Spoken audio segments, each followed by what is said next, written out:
It's a race to collect the codices. One symbiote wants to revive God himself, and the other wants to keep him resting. This is absolute carnage. Enter Carnage. After Carnage's latest interference in Eddie Brock's life, the man finds himself symbioteless, wanted for mass murder, and wandering the streets of New York alongside his son, who believes that Eddie is his older brother. In short, Eddie Brock's life has somehow managed to hit an all-time low. And thanks to some symbiote-worshipping cult resurrecting Carnage, it's only going to get worse as the Psycho is on a quest to awaken Null, the god of all symbiotes. There's only one direction for Eddie's life to go now, and it is down. While explaining this to his son on the bustling streets of New York, Eddie spots a strange man following them. Believing it to be Carnage or one of his cronies, he takes his son's hand and runs, going straight for the nearest subway station. Unfortunately for them, the strange figure was an ally, and Carnage was the one waiting for the duo inside the station. Something they learn when the two find themselves pushed onto the train tracks. Luckily, Venom manages to catch up to them and protects both father and son. Quickly recognizing this familiar sensation, Eddie is able to derail the train and Venom is reborn. Although the two have got a lot to catch up on, it seems that all talk will have to wait as the Venom symbiote desperately tells Eddie that they need to move, and fast. The reason? Well, Carnage has arrived and is stronger than ever before.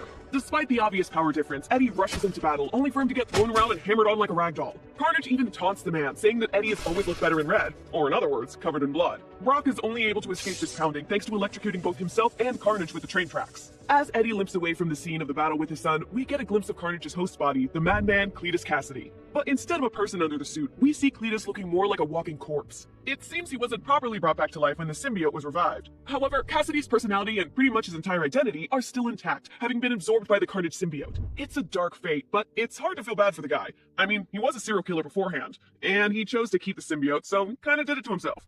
Friends, allies, and enemies. Jumping back to our little trio, we see Dylan still supporting Eddie as they walk through some sort of back alley. After a long silence, Dylan finally asks his supposed brother where they're going. Instead of straight up answering, Eddie tells him that this was the bad idea he was talking about earlier. Enter Peter Parker. Before we get into Spidey's connection to this whole thing, be sure to subscribe to the channel with notifications on to never miss an upload, and smash that like button for some plot armor today. Meeting the webhead in a nearby coffee shop, Eddie fills him in on everything that's happened, to which Spidey says, "I hate symbiote stuff, just so much." A more than fair response. But before taking any action, Spider-Man has to know two very important things. Who's the kid and where'd Eddie get him from? Both of these concerns are answered with one simple sentence. He's my kid, Pete. Although shocked, Peter gives Eddie an important piece of advice. Growing up not knowing your father, you need to tell him. Before Eddie can take this in, he spots something terrifying on the news. A mass grave has been discovered in New Jersey full of long-deceased persons, such as General Thaddeus Thunderbolt Ross. Worst of all, the bodies found had their spines removed. Their spines! The place where the Codex, a tiny piece of DNA left behind in all symbiote users, resides. Carnage has gotten to them. Not even the dead are safe from his latest sick plan. This angers Eddie, as he believes Dylan's mother, Anne, could be among them due to her time as She-Venom. Dylan watches on in confusion as Eddie wipes away tears at the mention of her, and Spidey goes quiet. But before Dylan can find out who exactly she is, they're interrupted again. This time by a bunch of would-be thieves who, safe to say, immediately regret trying to rob the shop. Leaving them to Spidey, Venom swings off to the least trustworthy but definitely most reliable genius he knows, the Maker. He is the Reed Richards of Earth 1610, who happens to find himself stuck on Earth 616. Seeking this version for advice, it turns out that the Maker had already predicted everything and was in the final stages of completing a machine to extract codices without killing the owner. Eddie definitely has his suspicions as to what Reed is up to, but he decides to drop them for now as Spider-Man has just arrived alongside his godson, Normie Osborn. Though annoyed that there are children in his lab, Maker allows them to introduce themselves to each other before he hastily approaches Normie, telling the child he will need to take some blood before placing him inside the machine. This is a major red flag for Spidey, as he doesn't know how exactly the machine works yet, or if it's even safe. Reluctantly, the scientists tell Spidey and Venom to get him someone else with a codex, perhaps a certain madman most likely to be Cassidy's next target. Spidey and Eddie realize with wide eyes who they're going to have to break out. The Green Goblin, Norman Osborn. He's currently held in the Ravencroft home for the criminally insane after his stint as a Carnage-empowered Red Goblin. Seeing as how the symbiote is essentially Cletus Cassidy immortalized, as a side effect of wearing it, Norman believes himself to be the serial killer Cassidy, adopting all of the madman's personality, habits, and even characteristics. Thanks to John Jameson, the Man-Wolf, and his connections to Ravencroft, Venom and Spidey find themselves standing at Osborn's cell door. Suddenly, Peter's spider sense goes off as John begins to lose control of his body. Laughing hysterically and apologizing to Peter, the man starts up the emergency blare system, attempting to use the high frequency to purge the piece of Carnage trying to take control of him. This ends up being useless when John falls to the floor, completely out of control, repeatedly saying, "God is coming." Meanwhile, Carnage slowly makes his way to them, infecting every inmate he comes across. Once Venom and Spidey finally have John Jameson tied up, they have a new problem to face. Carnage and his mini army rushing at them. Venom immediately suggests they escape, knowing they can't take on a battle of this size. But there's one issue: Norman Osborn. If they leave him here, the real Cletus will simply kill him and take his codex, becoming more powerful. With a heavy sigh, Peter says something he never thought he would. We have to save Norman Osborn. Launching into battle, Spidey tries his best to hold them off, but he's quickly seized by the real Carnage, who insists on showing him a trick. Open sesame, slamming Peter into Norman's steel cell door, breaking it right off the hinges. He then comes face to face with his oldest and most memorable rogue, the Green Goblin. And of course, he greets Peter with a knife and a swing. Knowing that they don't have time for this, Venom intervenes with a kick to Norman's face, shutting the maniac up. With all three of them locked in Norman's concrete cell and Carnage banging at the door, Spidey has no choice but to try his best to punch through 3-foot-thick concrete walls, and fail. At the same time, Venom single-handedly holds off Carnage and his insane cronies. Meanwhile, the man they came to sneak out is knocked out cold on the floor. It's not looking good for our heroes at all, as Carnage manages to break through Venom and get his reddish tendrils on Norman Osborn. A defeated Venom and Spidey watch on in horror as Carnage puppeteers his prey. Greeting him as the little Carnage Prince, he gives him a piece of the symbiote. And with that, the second Carnage is reborn. Now facing off against two Carnages and an army of infested criminals, the duo makes a very easy tactical decision. It's time to retreat. Before they make their escape, Peter jumps into the crowd of symbiotes in an attempt to save Osborn. That accursed hero mentality. Luckily, Eddie doesn't have that, pulling Spidey back and flying out the concrete wall he just broke a hole through. Yes, you heard that right. Fly. Before this Carnage mess, Eddie and Venom actually learned they had the ability to do this. It was surprisingly easy. As the two fly away, Spidey, who is seeing this new ability for the first time, yells out in surprise, commenting on how much he hates it. All the while, Venom has the largest grin across his face, clearly enjoying himself. Watching as their enemies fly away, Norman asks why they aren't giving chase, to which the real Carnage responds that there's no need. Besides, there's nowhere they can go with the spreading Carnage infestations. Norman, the crazier of the two, continues complaining and asks, what happened to running someone down, screaming and laughing and slitting their throats? I guess that is a typical Carnage day in Norman's mind. However, Cassidy has better ideas. The young wolf runs, and he kills one. The old wolf walks, and he kills them all. And with that amazing line as Carnage walks away, he gives Osborn one more piece of advice. There's more than one spider. None of this registers in Norman's deranged mind, but he follows Carnage anyway. The two clearly have different ways of handling things. Can they manage to work out their master plan without ripping each other's spines out? Jumping back to the heroes, they've crashed into a nearby roof due to Venom's very unsteady flying. Both heavily injured and tired, they lie there, letting the rain hit their face as they decide their next steps. Finally admitting that there's no way they can fight this new, all-powerful Carnage, they decide to change tactics. Get to those codices before him. After all, without the codices, nothing can be set in motion. Splitting their targets in between them, Peter agrees to grab the heroes who had a symbiote throughout the years. This group, or as Peter calls them, the big shots, include Captain America, The Thing, Hawkeye, and Wolverine. As for Venom, he'll be going after everyone else, meaning the villains, psychopaths, and other lowlifes who have worn the symbiote suit. As Spidey swings away to start his part of things, Eddie gets a call from the Maker, informing him of something rather interesting. You see, he had some free time and decided to hack the FBI's database, gaining access to the list of bodies found at the nest site. I guess for someone of Reed's genius, this isn't too much of an issue. Here's what he found. Anne was never at the mass grave. With this information, the Maker crafts a hypothesis. Anne passed her codex down to her son, Dylan, meaning that Eddie's son is a target. To not scare the boy more, Eddie decides to withhold the information until he gets back. However, after taking a look at Dylan and Normie's little side story comic, it doesn't look like the boy is scared in the slightest. He's actually learned he has a strange and unpredictable power to control symbiotes, something he discovered alongside the good son of Venom, Sleeper. Right now, Venom has a job to do. There's a city full of Carnage-infested civilians to clean up and some old villains to track down. City of Carnage. Remember how we mentioned that there might be some discourse between Norman Carnage and Cassidy? Well, let's just say Carnage settled that, grabbing Osborn and reminding him that he's just a little boy playing dress-up, and only because he allows it. But even though he was just embarrassed by the so-called one true Carnage, Norman doesn't back down, telling his fellow psychopath that, when the killing spree starts, they're going to have to throw down, especially seeing as how they have their own codices that they can yank from each other's spine. To this, Carnage just laughs, telling Osborn he's long since started on his bloody spree. And just as he says this, we see all that's happening across the now Carnage-infected Marvel Universe. Deadpool is getting ambushed by infested civilians, while also holding multiple burning microwaves for whatever reason. Shriek has already been caught and folded into Carnage's hive. Dylan, Normie, and the Maker are being cornered by a group of experimental symbiotes under Carnage's control. And Mac Garg and Scorpion alongside Miles Morales' Spidey are being overrun by Carnage's infested. Just as Carnage said, these two are drowning in a street painted red with mini Carnages. Miles is trying his best to protect Mac, who was actually one of the Venom symbiote's hosts for a while before Eddie took the suit back. Despite the duo's best attempts, they aren't doing well, but that's not stopping Miles, who remains optimistic. After all, he is Spider-Man, and fighting alien monsters is basically his job. With a burst of energy and his bioelectric venom blast, Miles manages to push through the crowd of Carnages, even briefly overpowering them. Unfortunately, strength comes in numbers, and when you're trying to solo an army of healable, goo-like alien symbiotes, it's unlikely you'll remain on top for long. Something Miles learns quickly when he gets overtaken by them. Following this, he immediately realizes to never trust a villain. As he calls out to Scorpion for help, the criminal starts to escape, leaving the kid to an army of bloodthirsty monsters. When he turns to leave, Max says he may have been a Venom, but he was never a Spider-Man. As if on cue, the real Venom arrives. Telling him they'll talk later, Eddie picks up Scorpion and tosses him back into the crowd. After all, they've got a fight to win and a Spider-Man to save.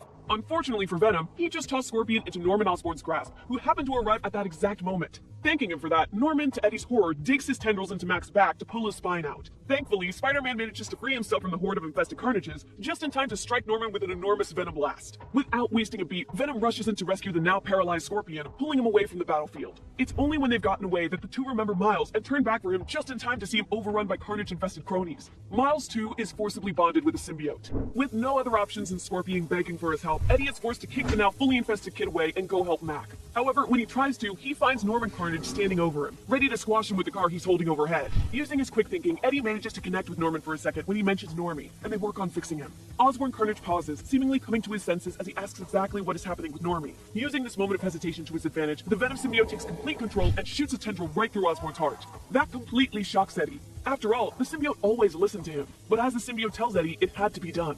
At that moment, Scorpion called out again for help. This time, he reacts, turning to help, but Venom has other ideas, separating from Eddie and taking its own humanoid form. Eddie yells that they need to help Mac, but the symbiote says otherwise. It tells Eddie that they have to finish off Osborn Carnage before his symbiote heals him back up. The two argue about this, but Eddie tells him that he's going to try and save the only person they still can.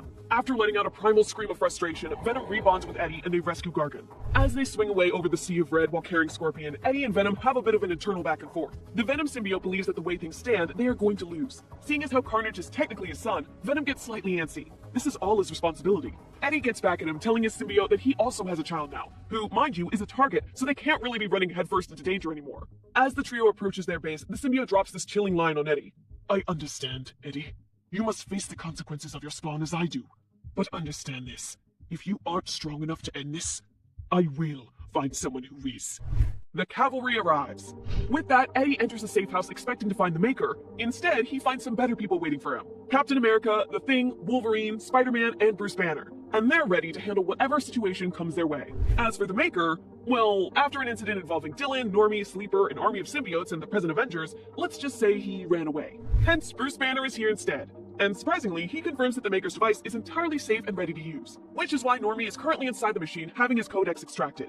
Handing Scorpion over to Captain America, Eddie gets all caught up with the situation by the other heroes. The Thing confirms that the Maker, or as he calls him, Little Reed, is long gone, but Normie will be out of the machine completely purged in a few hours. The plan is for the heroes to all go in once Normie's given the clear. Thanking Bruce for giving him the rundown, Eddie then learns who exactly the scientist is, the alter ego of the Hulk. Before he can properly understand this, however, Eddie turns to hug his son and meet their new cat. Now hostless, the Sleeper symbiote has taken the form of a cat, and seems to be following Dylan around as his own security, something Eddie thanks the symbiote for. Before the father and son duo can properly talk though, Spidey interrupts. Normie just got out, so there is work to be done. Eddie immediately suggests that the web-slinger and the rest should go in first, but it seems Spidey has other ideas. In typical Parker fashion, he somehow finds a way to blame this entire situation on himself, claiming that he was the first to bring a symbiote to Earth, starting off this entire mess, which is why he'll be the last to remove his codex. Little does Peter know that the symbiotes have had an extensive history on Earth before the Venom symbiote, but as Eddie puts it, he doesn't need to know all that. Besides, having backup when Carnage inevitably storms the place would be nice. And on that jolly note, the codex extracting process begins, leaving Cap, Wolverine, and the Thing unconscious and lying in pods.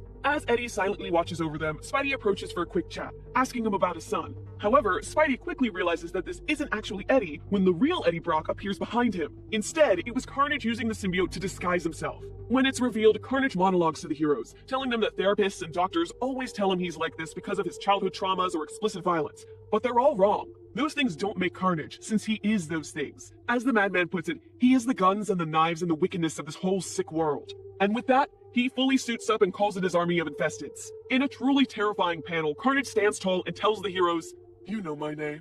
Now scream it." In absolute panic, the three conscious heroes split up, each with their own responsibilities for the last stand. Banner confirms that Carnage should not be able to break the containment pods as they are made from some pretty strong materials. Spidey gets ready to fight, and Eddie wants to run to his kid, but Venom has other ideas. Final battle begins.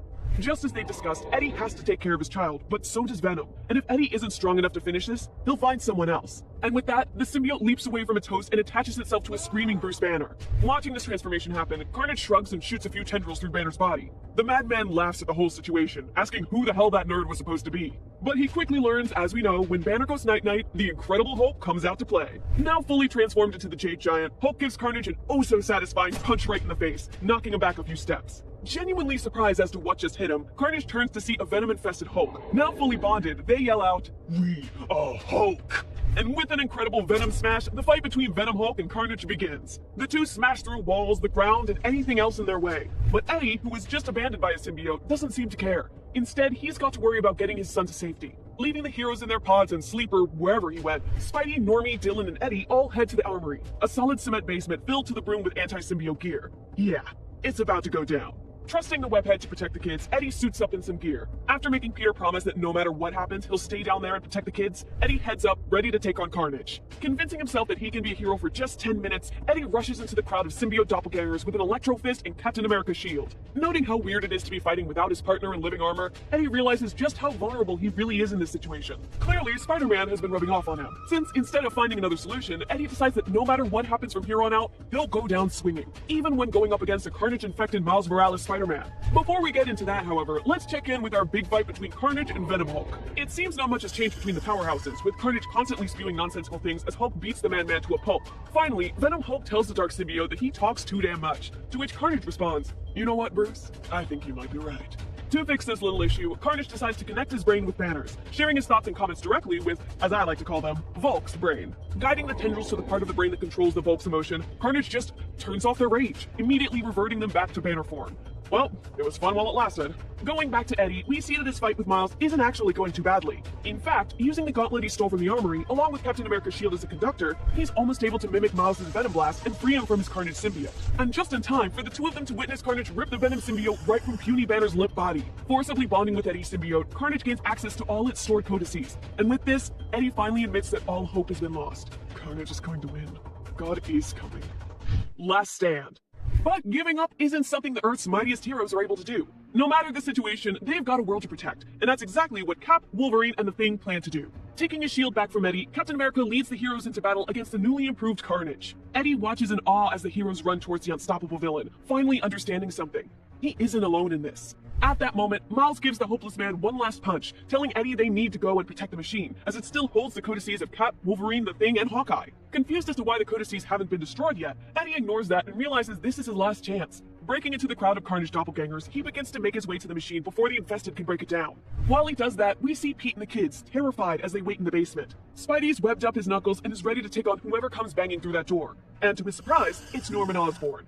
Telling the villain to stay right there, Spider-Man prepares for the fight of his life. It's a one-on-one with Carnage Osborn in a tight space with children he swore to protect nearby.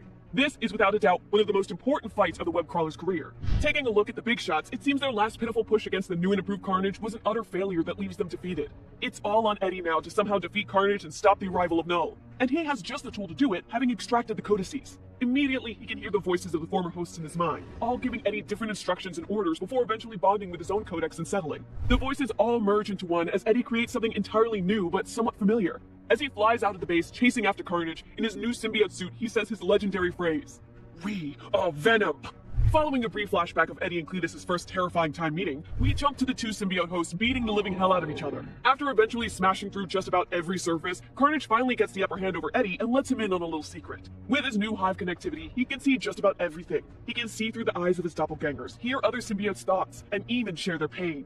Continuing his little monologue, Cletus essentially tells Eddie that fighting at this point is useless, and he should just give up his codex so that the two symbiote hosts may rule at Null's feet. Sharing a similar opinion with Volk, Eddie tells the lunatic to shut up. He just wants his symbiote back and to put Cletus where he belongs, in a grave 6 feet under. Oh, and to add to that, Eddie tells Carnage he might want to check on his doppelgangers one more time, because at the moment, the battle is far from over. In fact, with the arrival of Cloak and multiple other heroes including Dagger, Captain Marvel, Shriek, and Iron Fist, it is really just the beginning. The tables are slowly turning in the anti-hero's favor as Venom tackles a now weakened Carnage. At the same time, Spidey lands the winning punch on Carnage Osborn, knocking him out cold. However, all that fighting took quite a toll on the webhead. Subsequently, the minute he confirmed Dylan and Normie were okay, his body finally let out, dropping to the floor unconscious. Watching all this happen, Carnage laughs and jeers at Eddie as the two are flying, telling him that he's about to lose his little boy. We then see the Carnage symbiote that was bonded with Norman rise and approach Dylan. This, of course, makes Eddie freak out, and he quickly barrels into Cassidy, redirecting his flight and sending him in the direction of Dylan, Normie, and Spider-Man. But before either of them gets there, Dylan manages to save himself. Repeating Eddie and Peter's sentiment of hating all symbiotes, before once again using his strange powers, he pops the Carnage symbiote like a balloon before passing out, leaving poor Normie as the only one still conscious. Not for long though, because right after he secures Dylan, Carnage comes crashing through the roof, landing on his stomach with Venom right behind him. Trying his best to hold Cletus back, the two begin their final struggle. Seeing as how Dylan, the new key to his entire plan, is right in front of him, Cletus is using all of his power to grab the boy. And eventually, despite Eddie's best attempts, Carnage does just that, reaching his tendrils around the boy.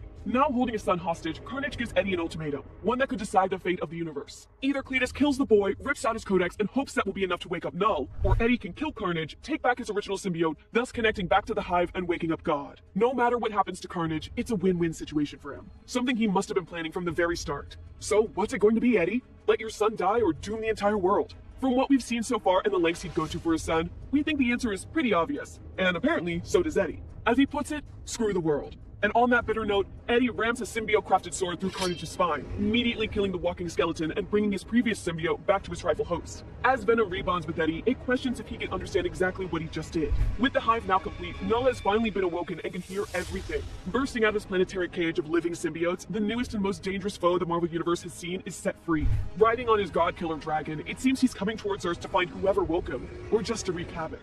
But that'll be a problem for another day. Right now, Eddie's gotta rest, catch up with his symbiote on what the hell to do next, and have a nice long talk with Dylan about how he's actually his father and not his brother.